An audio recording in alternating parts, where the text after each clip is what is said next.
Good morning everyone. Right, a few more pages for this altered book that I'm attempting. Here you may remember the story of Samuel and his girlfriend Edna. Well, I decided to just carry on with this double page spread. I wasn't going to continue the story, but I just thought it might help a bit.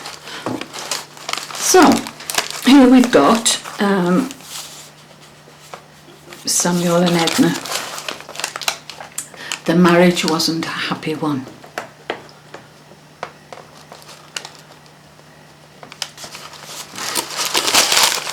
Edna went to live with her sister. I thought this image was wonderful.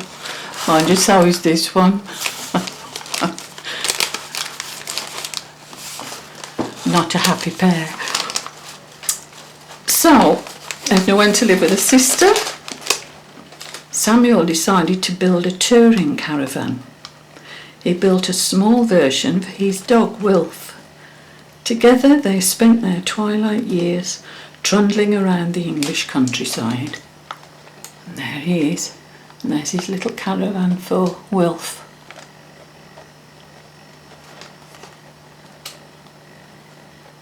And at the bottom, something to think about. So that just finishes off that double page spread. Then I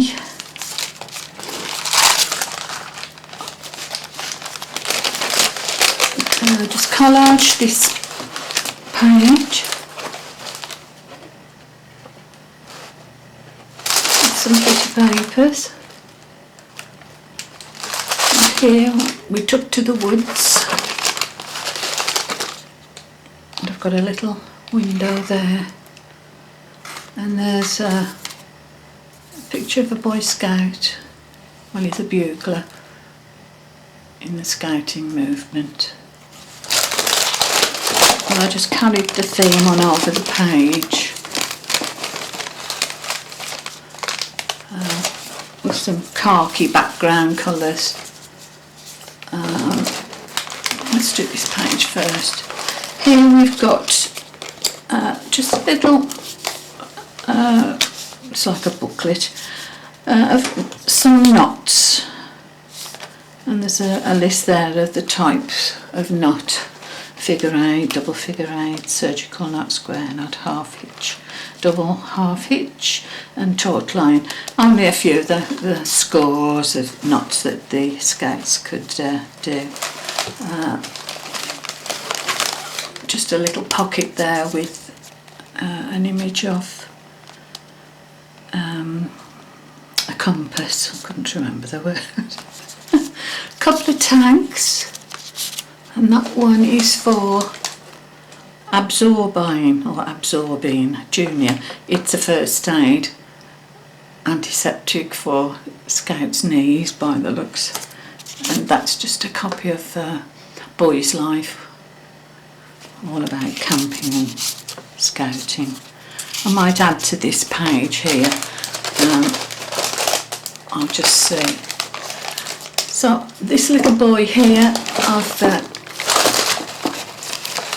carried on to the page in the top right corner with a microscope slide with him underneath and some corrugated paper and gesso, and it's pinned down with some brads. And underneath a few of the qualities of the Scouter: cheerful, thrifty, brave, clean, reverent, trustworthy, loyal, helpful, friendly, courteous and kind.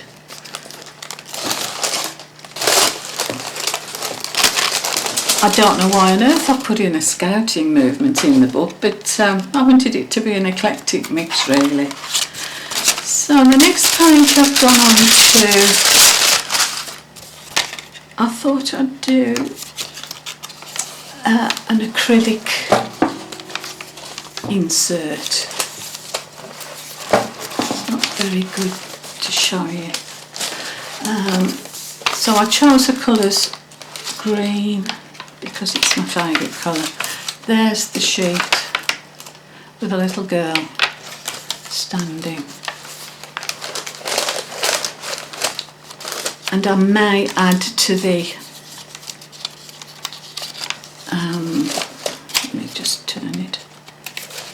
I may add to the borders on this, but I don't want to mark the insert in any way, because that's the colour of the dress in the end. I managed to do another one. Now then, on this one, I've decoupaged and cut up a ration book from the 1940s. And at the front there, it's just a copy of the inside of the ration book, your ration book, with all the details of how to use the ration book. And that's a window. And there's a lady there and 5 children. And you might think this is a bit dreary, this poem by Sir John Betjeman, but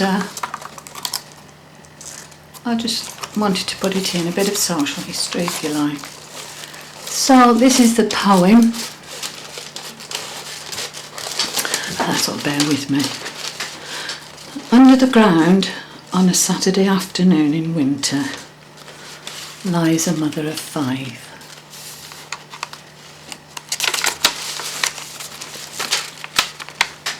And frost has bitten the purple November roses, which budded when she was alive. They have switched on the street lamps here by the cemetery railing.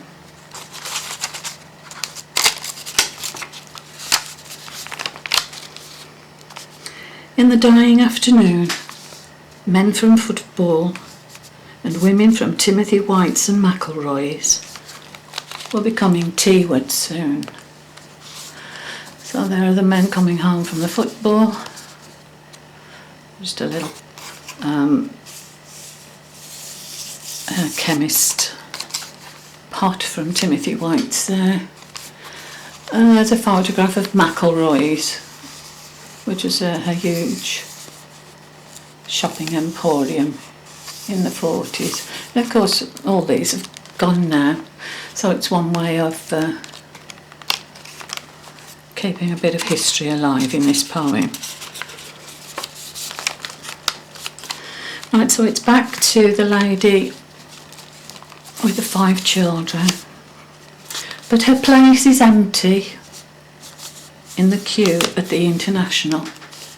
And the International was a big grocery store. The greengrocer's queue lacks one, so does the crowd at McFisheries. And that was another famous store, McFisheries.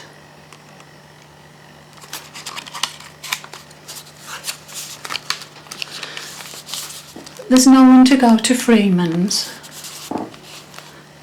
to see if the shoes are done. And Freeman's, Freeman, Hardy and Willis, a very, very popular shoe shop in the 40s, 50s. In fact, I remember Freeman's well when I was a tiny little tot. And that's an advertisement for some of their shoes.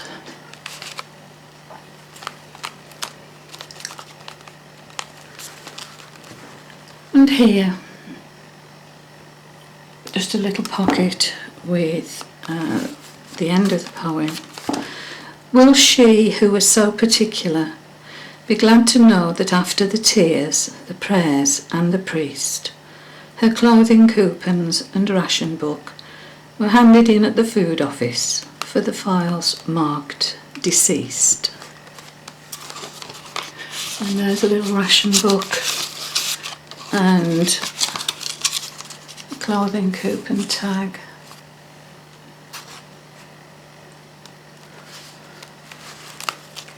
So that's the poem. If I read it through all at once it might make a bit more sense. Under the ground on a Saturday afternoon in winter lies a mother of 5, and frost has bitten the purple November roses which budded when she was alive. They have switched on the street lamps here by the cemetery railing. In the dying afternoon, men from football and women from Timothy White's and McElroy's will be coming teaward soon.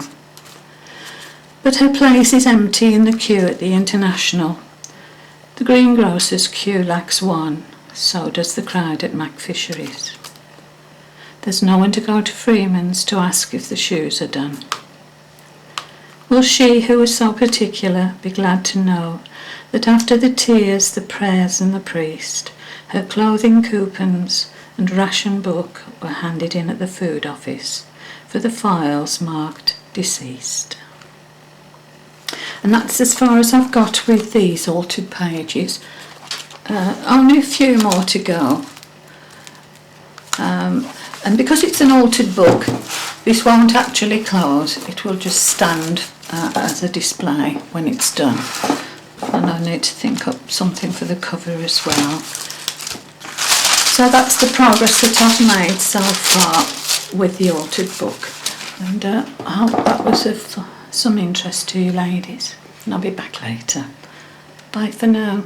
Bye.